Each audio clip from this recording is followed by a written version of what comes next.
New York, tonight you have delivered a mandate for change, a mandate for a new kind of politics, a mandate for a city we can afford, and a mandate for a government that delivers exactly that. On January 1st, I will be sworn in as the mayor of New York City.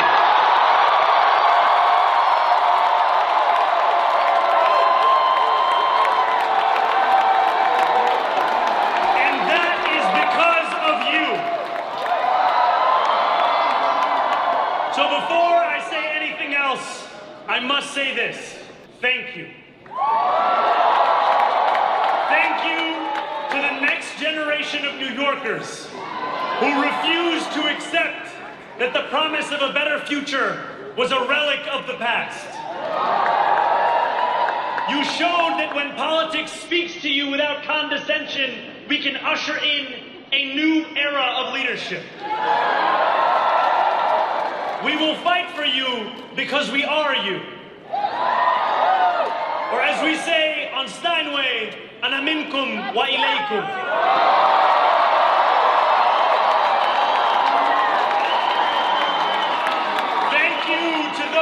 So often forgotten by the politics of our city who made this movement their own. I speak of Yemeni bodega owners and Mexican abuelas, Senegalese taxi drivers and Uzbek nurses, Trinidadian line cooks and Ethiopian aunties. Yes, aunties.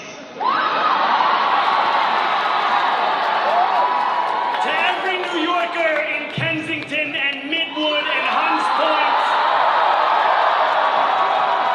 know this. This city is your city, and this democracy is yours too. This campaign is about people like Wesley, an $11.99 organizer I met outside of Elmhurst Hospital on Thursday night. A New Yorker who lives elsewhere, who commutes 2 hours each way from Pennsylvania because rent is too expensive in this city. It's about people like the woman I met on the BX33 years ago, who said to me, I used to love New York, but now it's just where I live. And it's about people like Richard, the taxi driver I went on a 15-day hunger strike with outside of City. To drive his cab 7 days a week. My brother, we are in City Hall now.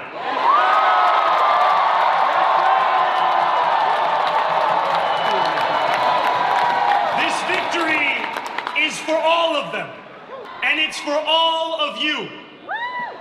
The more than 100,000 volunteers who built this campaign into an unstoppable force. Because of you, we will make this city one that working people can love and live in again. With every door knocked, every petition signature earned, and every hard-earned conversation, you eroded the cynicism that has come to define our politics. Now I know that I have asked for much from you over this last year. Time and again, you have answered my calls, but I have one final request. New York City, breathe this moment in. We have held our breath for longer than we know. We have held it in anticipation of defeat, held it because the air has been knocked out of our lungs too many times to count. Held it because we cannot afford to exhale. Thanks to all of those who sacrificed so much, we are breathing in the air of a city that has been reborn.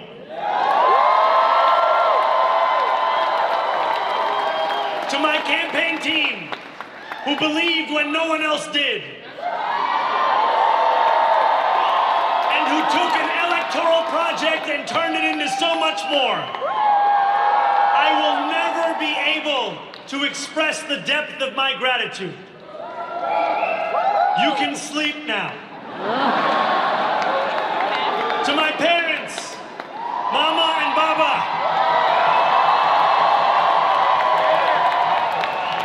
you have made me into the man I am today. I am so proud to be your son. And to my incredible wife, Rama,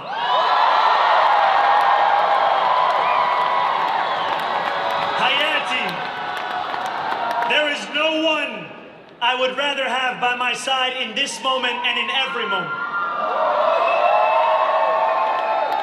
To every New Yorker, whether you voted for me, for one of my opponents, or felt too disappointed by politics to vote at all, thank you for the opportunity to prove myself worthy of your trust. I will wake each morning with a singular purpose: to make this city better for you than it was the day before. There are many who thought this day would never come, who feared that we would be condemned only to a future of less, with every election consigning us simply to more of the same. And there are others who see politics today as too cruel for the flame of hope to still burn. New York, we have answered those fears. Tonight we have spoken in a clear voice. Hope is alive. Hope is a decision that tens of thousands of New Yorkers made day after day, volunteer shift after volunteer shift, despite attack ad after attack ad. More than 1 million of us stood in our churches, in gymnasiums, in community centers, as we filled in the ledger of democracy. And while we cast our ballots alone, we chose hope together. Hope over tyranny. Hope over big money and small ideas. Hope over despair. We won because New Yorkers allowed themselves to hope that the impossible could be made possible. And we won because we insisted that no longer would politics be something that is done to us. Now it is something that we do.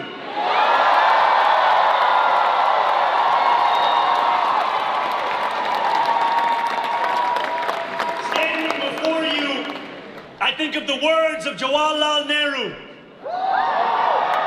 A moment comes but rarely in history when we step out from the old to the new, when an age ends and when the soul of a nation long suppressed finds utterance. Tonight we have stepped out from the old into the new. So let us speak now with clarity and conviction that cannot be misunderstood about what this new age will deliver and for whom.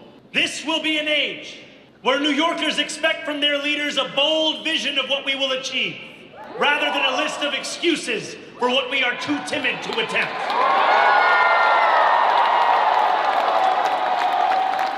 Central to that vision will be the most ambitious agenda to tackle the cost of living crisis that this city has seen since the days of Fiorello LaGuardia.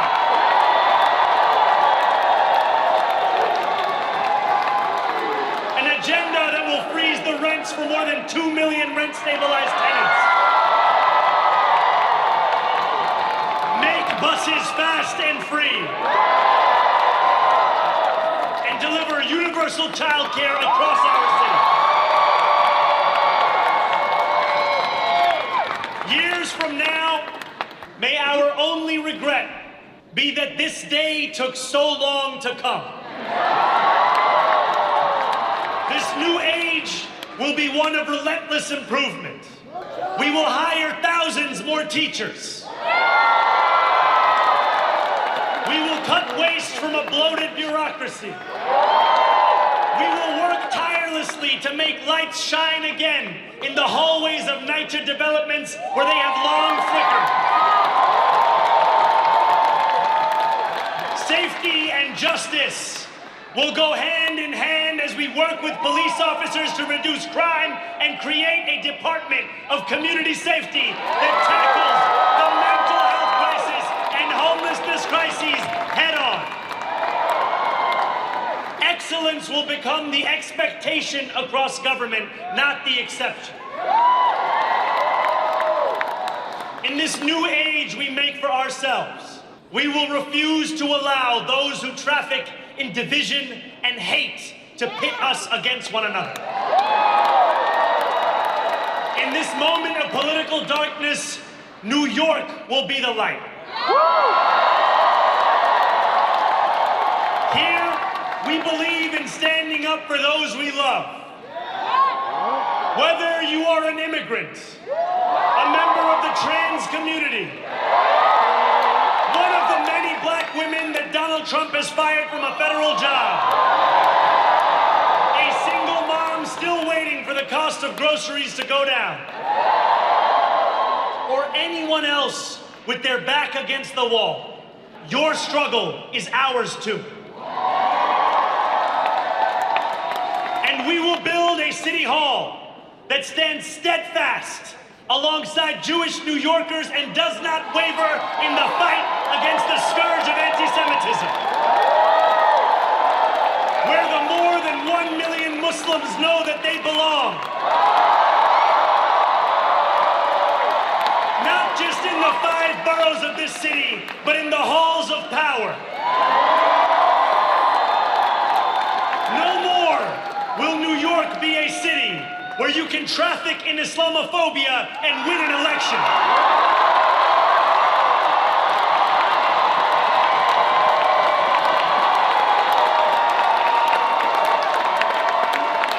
This new age will be defined by a competence and a compassion that have too long been placed at odds with one another.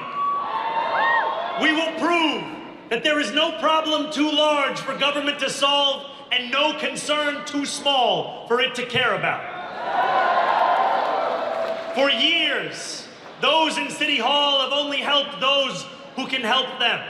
But on January 1st, we will usher in a city government that helps everyone. Now I know that many have heard our message only through the prism of misinformation. Tens of millions of dollars have been spent to redefine reality and to convince our neighbors that this new age is something that should frighten them. As has so often occurred, the billionaire class has sought to convince those making $30 an hour that their enemies are those earning $20 an hour. They want the people to fight amongst ourselves so that we remain distracted from the work of remaking a long broken system. We refuse to let them dictate the rules of the game anymore. They can play by the same rules as the rest of us. Together, we will usher in a generation of change. And if we embrace this brave new course, rather than fleeing from it, we can respond to oligarchy and authoritarianism with the strength it fears, not the appeasement it craves.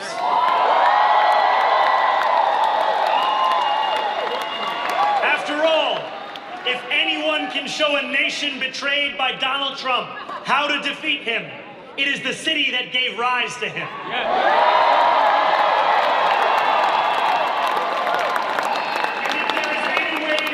A despot, it is by dismantling the very conditions that allowed him to accumulate power. This is not only how we stop Trump, it's how we stop the next one. So Donald Trump, since I know you're watching, I have 4 words for you. Turn the volume up.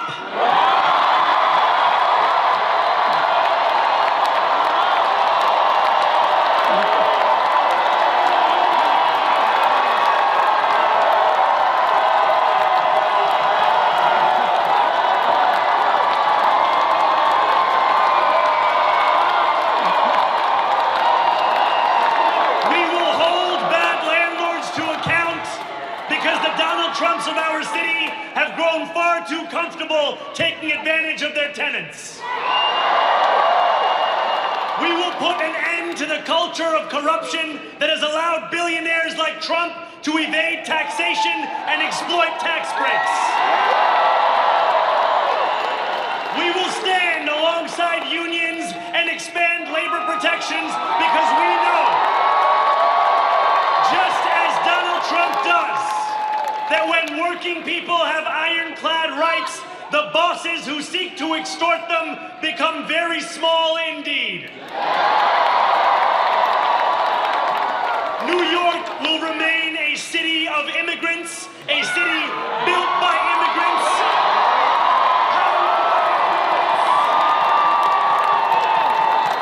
And as of tonight, led by an immigrant.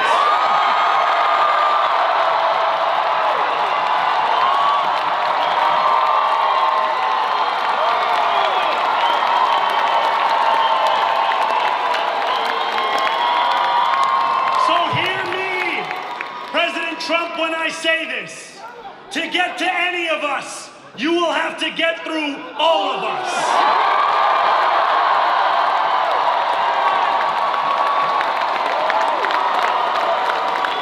When we enter City Hall in 58 days, expectations will be high.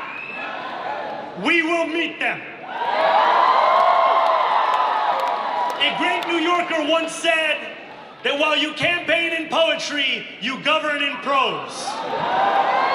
If that must be true, let the prose we write still rhyme, and let us build a shining city for all.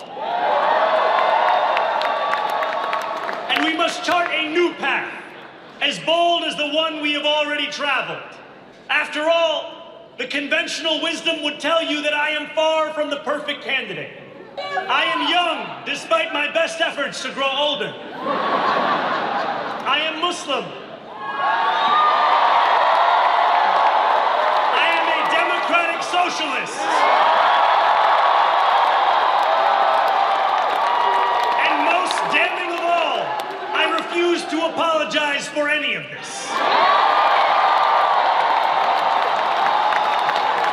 And yet, if tonight teaches us anything, it is that convention has held us back. We have bowed at the altar of caution, and we have paid a mighty price. Too many working people cannot recognize themselves in our party. And too many among us have turned to the right for answers to why they've been left behind. We will leave mediocrity in our past. No longer will we have to open a history book for proof that Democrats can dare to be great. Yeah, Zohran. Our greatness will be I love you. abstract. Oh my God. It will be felt by every rent-stabilized tenant who wakes up on the 1st of every month, knowing the amount they're going to pay hasn't soared since the month before. It will be felt by each grandparent who can afford to stay in the home they have worked for, and whose grandchildren live nearby because the cost of childcare didn't send them to Long Island. It will be felt by the single mother who is safe on her commute and whose bus runs fast enough that she doesn't have to rush school drop-off to make it to work on time. And it will be felt when New Yorkers open their newspapers in the morning and read headlines of success, not scandal. Most of all, it will be felt by each New Yorker when the city they love finally loves them back. Together, New York, we're going to freeze the... Together, New York, we're going to make buses fast and... Together, New York, we're going to deliver universal... Let the words we've spoken together, the dreams we've dreamt together, become the agenda we deliver together.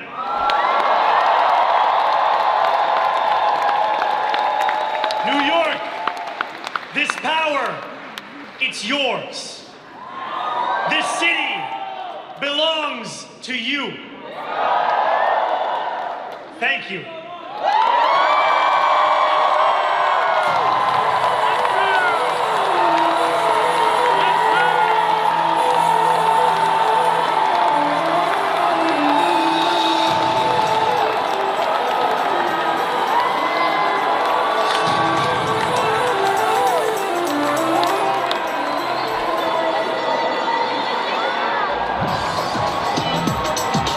I don't know where Hasan is.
Where is this guy?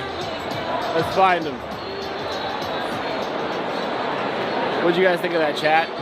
Bob! I feel like that was a very, very beautiful speech. I'm not gonna lie. I can't even mince words. I think that was really good. I teared up a little bit there. That was fucking wild. Maybe I'm just too lived up. Maybe it's the 2 tequila shots, but goddamn. All right, here's the sun. You guys are great. You guys are fucking great. Great. Photo.